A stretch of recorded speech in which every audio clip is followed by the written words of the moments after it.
प्रस्तुत है कार्यक्रम किसान की बात।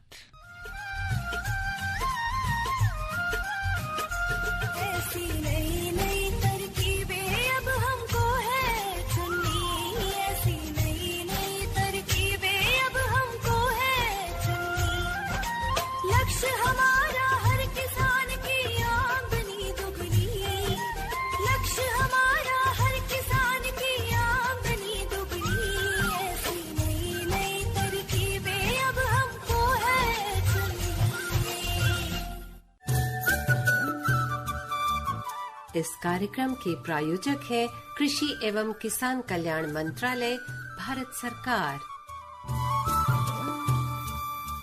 नमस्कार, स्वागत सभी किसान मित्रों का। मैं हूं प्रतिमा शर्मा। जी हाँ, और मैं हूं संजय। एक वक्त था, जिस तरीके से अभी इस समय गर्मी पड़ रही है, उसको देखते हुए ये याद आता है कि एक वक्त था कि समय पर बारिश हुआ करती थी जी। नदियां भी खूब बहा करती थी और जो हमारे पोखर हुआ करते थे, तालाब होते थे, कुएं होते, उनमें भी भरपूर पानी हुआ करता, लबालब भरा होता था और पीने के पानी में भी कमी नहीं थी और खेती किसानी के लिए भी अच्छा खासा पानी मिल जाता था। लेकिन अब देखते आ रहे हैं कुछ समय से बारिश है वो असमय होती है और होती है तो कई जगह बहुत कम होती है, किसानों के लिए कई समस्याएं लेकर आती है। वहीं जो हमारे तालाब हैं, पोखर हैं, वो भी सूखते जा रहे हैं। किसानों के लिए एक बहुत बड़ी मुश्किलात पैदा हो रही है। ऐसे में हमारी सरकार ने बहुत ऐसी कुछ योजनाएं निकाली हुई हैं। वहीं हमारे कृषि वैज्ञानिक जो नए अनुसंधान कार्य करके कुछ ऐसी जानकारियां निकालते हैं, कुछ ऐसी विधियां निकालते हैं पानी देने के लिए खेत में, कि अगर हम उनका उपयोग करते हैं तो जहां पानी की बचत होती है, वहीं हम सब के लिए, आने वाली पीढ़ी के लिए हम पानी को संरक्षित भी कर सकते हैं। जी, बिल्कुल सही बात कही आपने। जल संरक्षण ऐसे समय में बहुत ही ज्यादा जरूरी भी हो जाता है हम सबों के लिए, जब जल की कमी सिर्फ हमारे देश में नहीं, पूरे विश्व में हो। तो हमारा आज का जो विषय है वो भी कुछ ऐसा ही है और इसी से जुड़ा हुआ भी है। और हमारा आज का विषय है कृषि सिंचाई योजना द्वारा जल संरक्षण और छूट। और आमंत्रित विशेषज्ञ हैं डॉक्टर मुर्तजा हसन, प्रधान वैज्ञानिक, संरक्षित कृषि प्रौद्योगिकी केंद्र, भारतीय कृषि अनुसंधान संस्थान, केंद्र पूसा, नई दिल्ली से। तो डॉक्टर साहब, आपका बहुत बहुत स्वागत है कार्यक्रम में। धन्यवाद। डॉक्टर साहब, जैसे कि आज का जो हमारा विषय है, इसमें प्रधानमंत्री कृषि सिंचाई योजना के बारे में आज हम बात करेंगे, तो मैं सबसे पहले यही जानना चाहूंगी कि योजना है क्या? प्रधानमंत्री कृषि सिंचाई योजना अब तक हमारे 50-60 सालों में एक सिंचाई और जल संरक्षण से संबंधित एक बहुत बड़ी योजना है। डॉक्टर साहब, थोड़ा सा मैं रोकना चाहूंगी। संजय, हम अपने किसान भाइयों को और सुनने वालों को अपना जो फोन नंबर है वो भी बता देते हैं। जी बिल्कुल। कि अगर आपको इस विषय से संबंधित कोई भी सवाल है, पूछना है, तो आप हमें सीधे फोन कीजिए। हमारा नंबर है 011-2342-1608। जी हाँ, और हमारा दूसरा नंबर है 2342-1081। और एक खास मेरा निवेदन भी है कि आप विषय से संबंधित ही प्रश्न पूछें, तो हमें समय की भी बचत होगी और आसानी भी होगी। जी डॉक्टर। प्रधानमंत्री कृषि सिंचाई योजना के तहत अब तक में जल संरक्षण एवं जो सिंचाई से संबंधित जितनी भी परियोजना चल रही थी, इन सभी को मिला करके सरकार ने एक बड़ी योजना लाई है और आज पूरे देश के हर गांव में इस स्कीम का लाभ चल रहा है।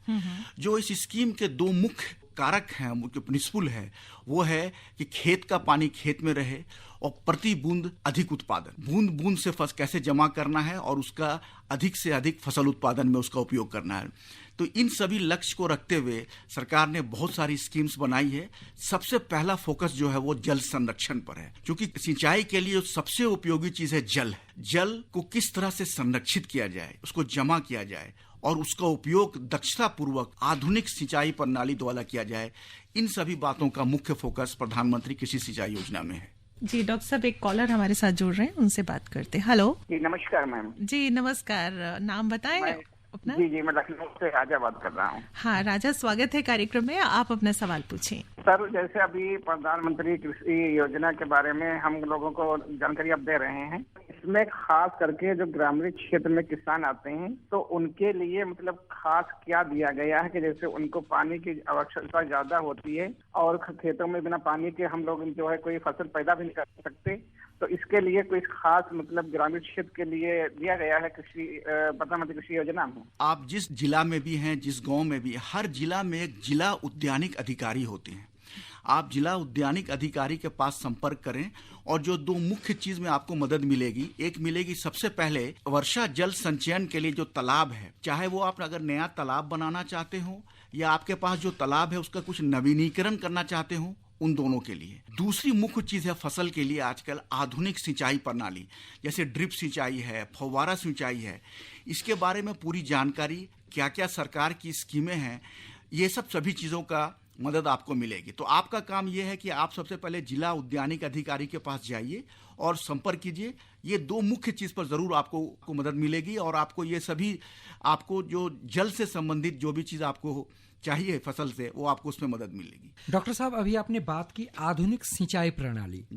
खेती में अगर आधुनिकीकरण होती है तो उसका फायदा किसानों को मिलता ही है। तो ऐसी स्थिति में ये जो आधुनिक सिंचाई प्रणाली है वो क्या है, इसकी जानकारी जानना चाहेंगे। आधुनिक सिंचाई प्रणाली की जरूरत क्या है? सबसे पहले ये हम बताएं कि जो हमारे किसान परंपरागत सिंचाई करते हैं उसे हम सतही सिंचाई कहते हैं जी। सतही सिंचाई में हम बस पानी को खोल देते हैं और पानी फसल में पहुंच जाता है। इसमें जो इसकी दक्षता है 30 से 40% होती है। इसका अर्थ ये हुआ कि लगभग 60% जो पानी व्यर्थ हो जाता है। जो आधुनिक सिंचाई प्रणाली है, जैसे ड्रिप सिंचाई प्रणाली है, फव्वारा सिंचाई प्रणाली है, इसकी जो दक्षता है ये 80 से 90% है। इसका अर्थ ये होता है कि अगर हम 100 लीटर पानी अप्लाई कर रहे हैं तो लगभग 80 से 90 लीटर हमारे पौध में पानी में पहुंचता है। तो ये इन सभी आधुनिक सिंचाई प्रणाली का उपयोग करना बहुत ही जरूरी है किसानों के लिए। डॉक्टर साहब, जैसे कि प्रधानमंत्री सिंचाई योजना की बात चल रही है, बहुत से ऐसे स्थान हैं जहां ना तो बारिश होती है और पानी की भी बहुत कमी है। जैसे हम राजस्थान की बात करें, इस समय तो खैर बहुत बारिश हो रही है और मानसून भी अब आने वाला ही है। तो मेरा सवाल फिलहाल तो ये है कि जो हमारी सरकार है, केंद्र सरकार हो या हमारी राज्य सरकारें हो, हमारे किसानों को, जैसे आपने बूंद बूंद सिंचाई की बात की, ड्रिप इरिगेशन की, उसके लिए पाइप बिछाए जाते हैं खेतों में, तो उस पाइप जब बिछाए काफी खर्चा आता है, तो उसमें क्या छूट मिलती है हमारे किसानों को? देखिए, ये जो आधुनिक सिंचाई प्रणाली है, चाहे ये ड्रिप सिंचाई प्रणाली हो या फव्वारा सिंचाई प्रणाली हो, इसमें प्रधानमंत्री कृषि सिंचाई योजना के तहत पूरे देश में सब्सिडी उपलब्ध है। सब्सिडी के लिए, जैसे मैंने बताया, किसान भाइयों को सब्सिडी के लिए जिला उद्यानिक अधिकारी से संपर्क करना पड़ेगा। और सब्सिडी इस तरह से है, 50% सब्सिडी केंद्र के द्वारा है। अच्छा। और बाकी सब्सिडी राज्य के द्वारा है। राज्य की सब्सिडी ये 20 से 40% है। तो किसी राज्य में 20% है, कहीं 30% है, कहीं 40% है। और जो हमारी महिला किसान हैं उनके लिए भी इसमें अलग से सब्सिडी है। अच्छा। जो हिल स्टेट्स हैं हमारे, उसके लिए भी सब्सिडी है। तो इस तरह से काफी सब्सिडी उपलब्ध है। 50% सब्सिडी तो है ही हर जगह पर, बाकी सब्सिडी है। तो किसान भाइयों को सब्सिडी के बारे में जानकारी, और सबसे पहले ये भी जरूरी है कि किसान भाई चाहते होंगे कि इन आधुनिक सिंचाई प्रणाली का मॉडल देखें, उनके प्रशिक्षण प्राप्त करें। इसकी भी पूरी जानकारी इसमें कोशिश की गई है, चाहे वो जिला उद्यानिक अधिकारी के द्वारा हो या आजकल हर गांव में एक कृषि विज्ञान केंद्र है।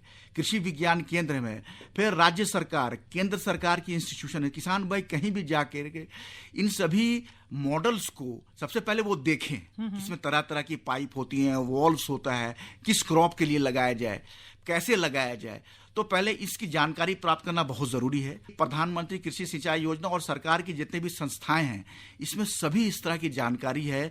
और बहुत ही ये आवश्यक समय आ गया है, क्योंकि हम जान रहे हैं कि आजकल के युग में जल एक बहुत ही मुख्य अवयव हो गया है सिंचाई के लिए।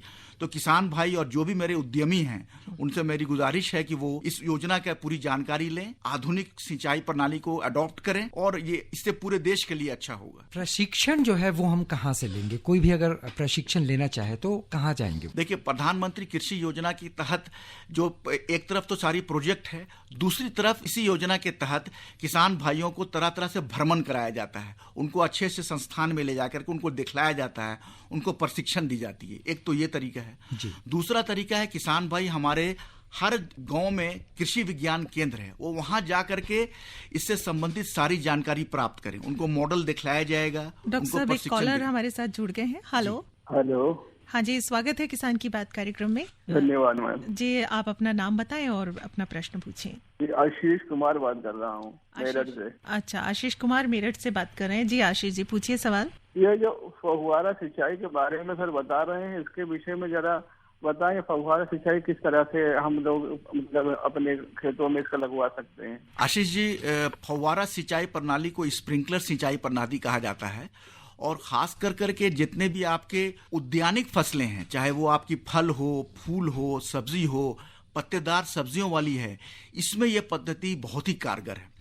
इस पद्धति में तरह तरह के पाइप्स का इस्तेमाल होता है और इसमें एक फव्वारा की तरह होता है जिसको हम स्प्रिंकलर कहते हैं, और इसके ऊपर का भाग को स्प्रिंकलर हेड कहते हैं। उसी से आपको आपके खेत में फव्वारा के अनुसार ऐसा लगेगा कि आपके खेत में बारिश हो रही है, उस तरह से इसको सिंचाई होती है, इसलिए इसका नाम फव्वारा सिंचाई प्रणाली है। मैंने आपको बताया कि अगर आप मेरठ में हैं या किसी भी आप डिस्ट्रिक्ट में मेरठ के हैं, आप अपने जिला के जिला उद्यानिक अधिकारी के पास जाइए या कृषि विज्ञान केंद्र में जाइए, उसका मॉडल भी देखने को मिलेगा आप, और सरकार इस स्कीम को लगाने में क्या क्या इसकी सरकार की सब्सिडी है उसके बारे में आपको जानकारी मिल जाएगी, तो आप इसको जरूर लगाइए। डॉक्टर साहब, अभी तो इन्होंने फव्वारे की बात की, अगर ड्रिप इरिगेशन की तो कौन कौन सी फसलों के लिए जरूरी होते हैं ये? कौन सी ऐसी फसलें हैं जिसमें ना लगाएं और कौन सी ऐसी फसलें हैं जिसमें सबसे ज्यादा ये फायदेमंद होती हैं? जी, खास करके जो बूंद बूंद सिंचाई पद्धति है, ड्रिप सिंचाई प्रणाली है, ये पद्धति खास करके हम लोगों ने पाया है कि जितने भी उद्यानिक फसलें हैं, चाहे फल हैं, चाहे फूल हैं, चाहे पत्तेदार सब्जियां हैं, हर्ब्स हैं, इसमें ये बहुत अच्छा काम कर रही है। इसको नहीं लगाना है, कोशिश करना है, इसको नहीं लगाना है, धान में नहीं लगाना है, गेहूं में नहीं लगाना है, लेकिन ये मस्टर्ड में अच्छा काम कर रहा है। और खास करके उद्यानिक फसलों के लिए किसान भाई इसको जरूर से जरूर इसको लगाएं। उद्यानिक बनते बाग बगीचे, सब्जी, फल, फूल सभी में। डॉक्टर साहब, बातों का सिलसिला अभी जारी रहेगा, उससे पहले एक अंतराल लेते हैं और फिर वापिस आते हैं। जी। हर जोखिम से निकल कर फसल आए, सुरक्षित हो जाए,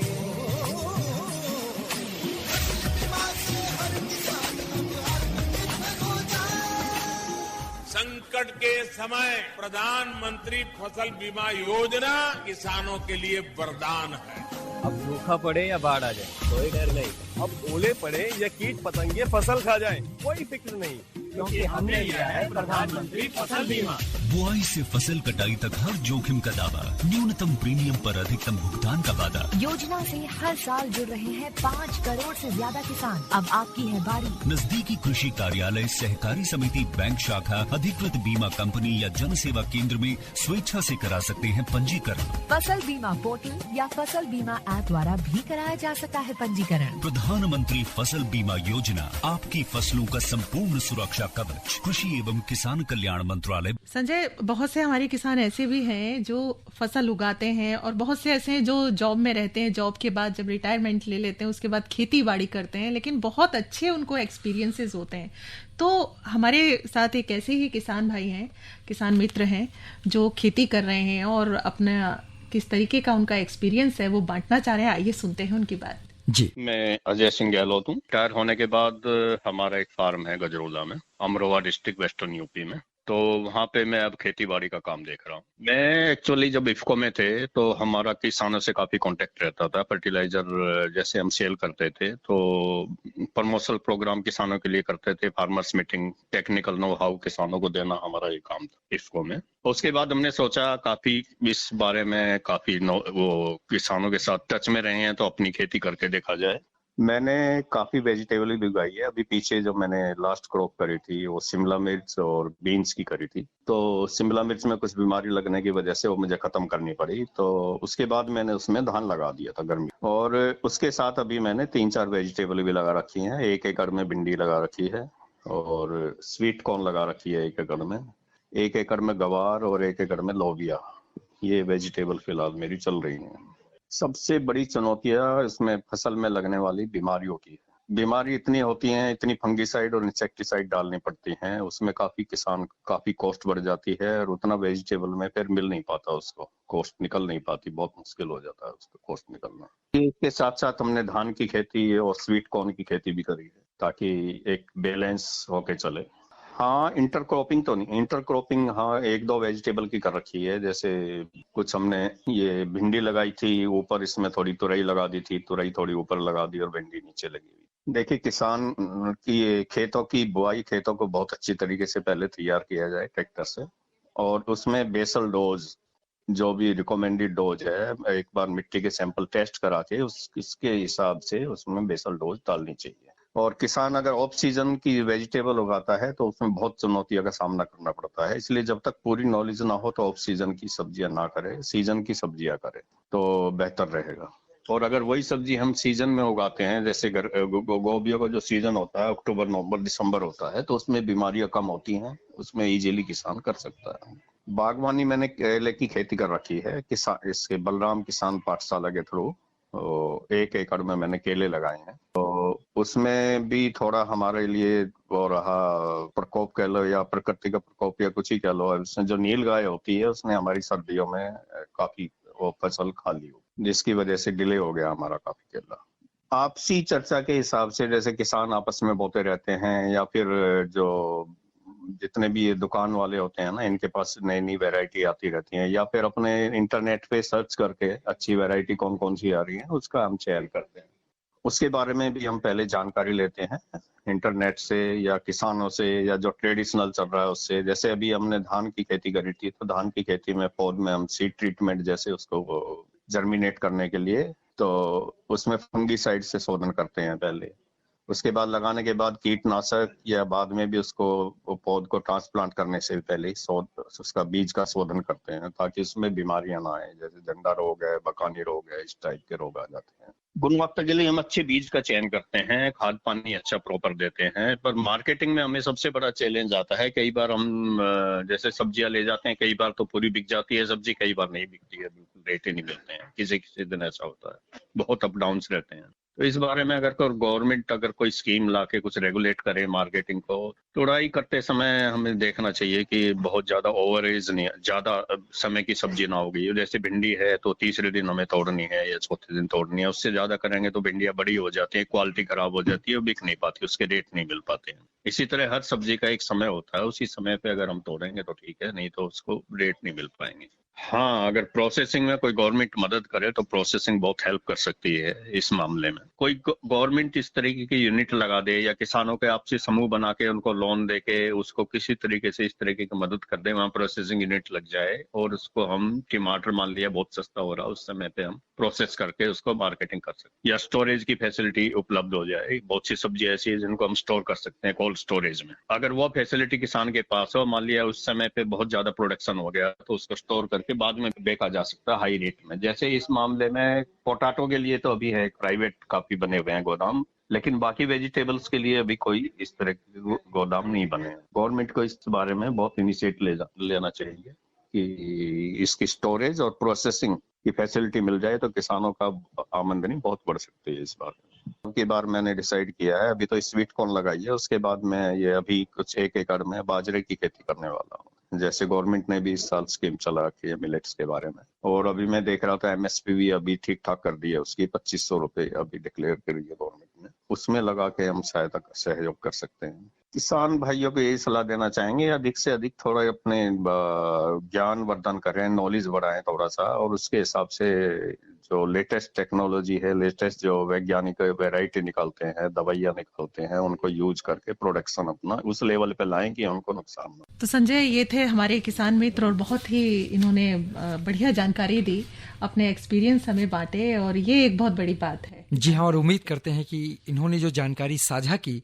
उससे हमारे जो किसान मित्र इस वक्त कार्यक्रम सुन रहे हैं उनको जरूर लाभ मिलेगा। प्रधानमंत्री किसान मान धन योजना, मिलेगा पेंशन का सहारा, कृषक ना होगा बेसहारा, जुड़ेगा खुशियों से नाता, कटेगा सुख से बुढ़ापा, सुरक्षित होगा अन्नदाता, सुरक्षित होगा अन्नदाता।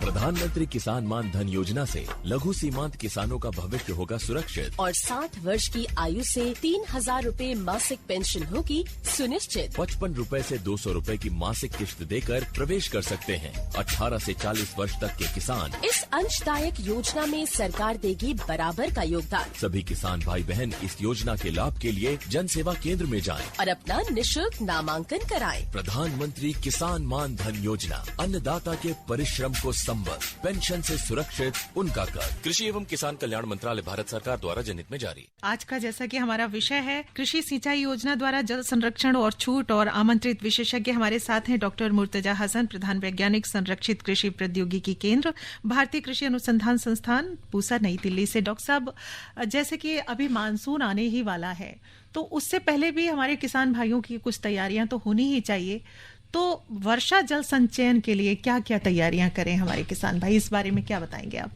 वर्षा जल संचयन हमारे किसानों के लिए एक बहुत ही जरूरी चीज है, क्योंकि हमारे देश में। डॉक्टर साहब इस बात को आगे रखेंगे, एक कॉलर हमसे जुड़ रहे हैं जी, उन्हें ले लेते हैं पहले। हेलो हेलो, हाँ जी, स्वागत है कार्यक्रम किसान की बात में। मैं ये पूछ रहा था, धान का कौन सा ऐसा बढ़िया बीज हो जो कि कम से कम पानी में पैदावार हो जाए? जी, आप कौन बोल रहे हैं साहब, पहले अपना नाम बता दें। मैं बबलू बोल रहा हूँ, दिल्ली से बोल रहा हूँ। बबलू दिल्ली से बोल रहे हैं। ये पानी बिल्कुल जमीन से बिल्कुल खत्म ही होते जा रहे हैं। जब धान रोपने की बारी आती होते हैं खेत में, बिल्कुल ट्यूबवेल सब कम हो जाते हैं।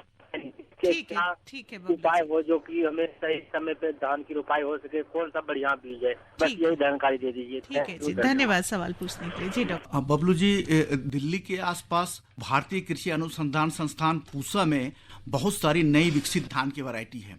हालांकि मुझे लग रहा है कि इस समय धान लगभग लग चुका है, जो उसका जो ट्रांसप्लांटिंग बोलते हैं, उसका बीज लगा जा चुका है।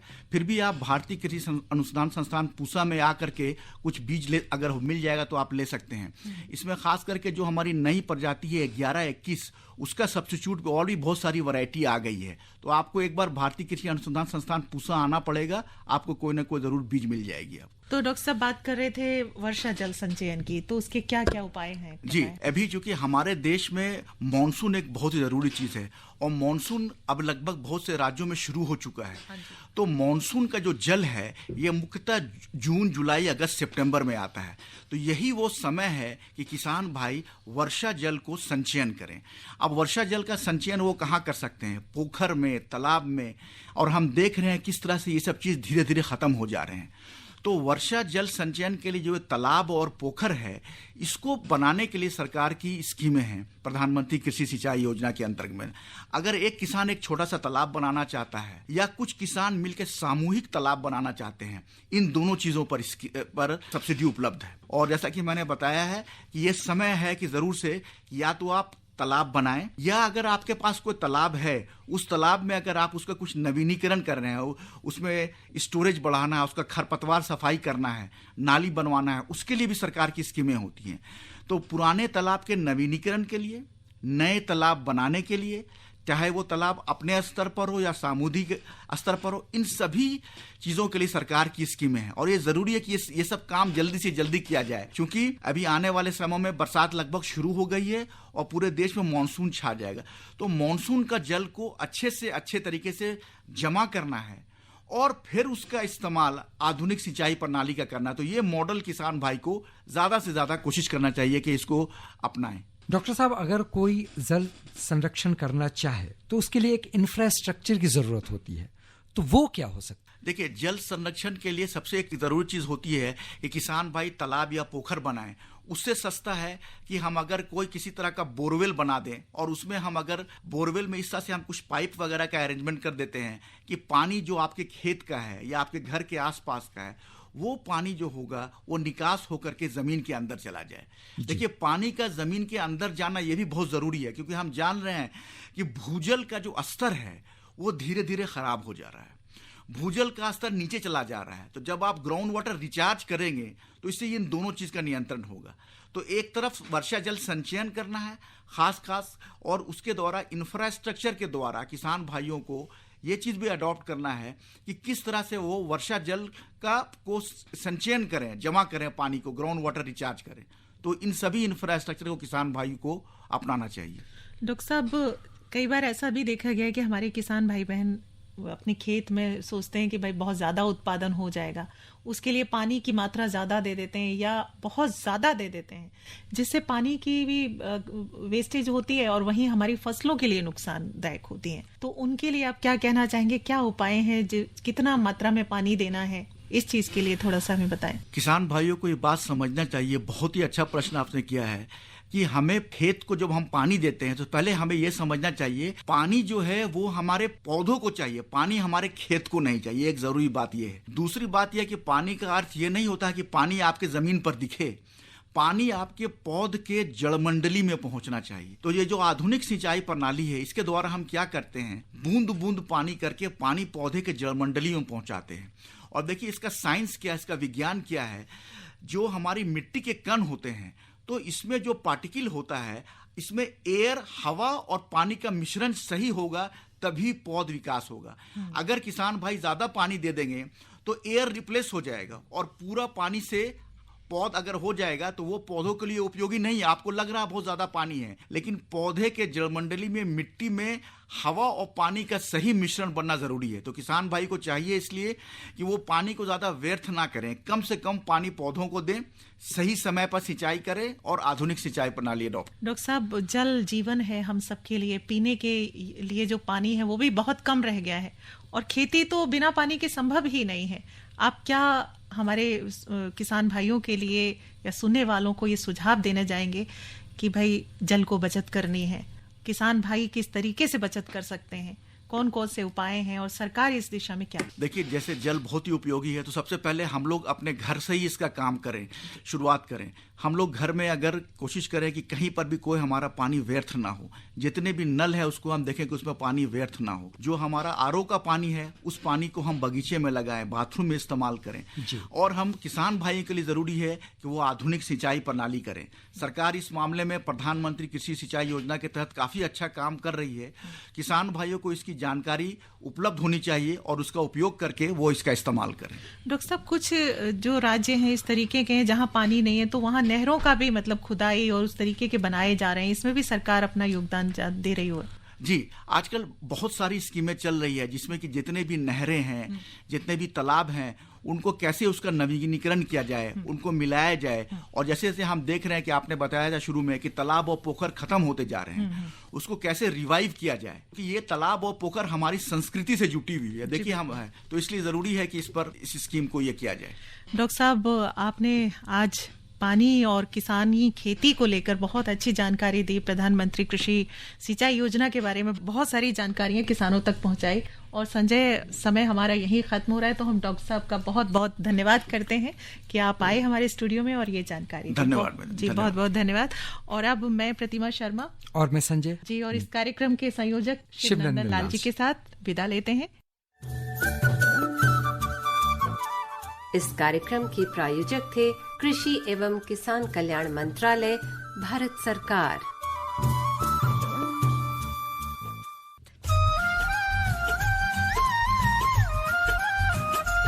ऐसी नई नई तरकीबें अब हमको है चुननी, ऐसी नई नई तरकीबें अब हमको है चुननी। लक्ष्य हमारा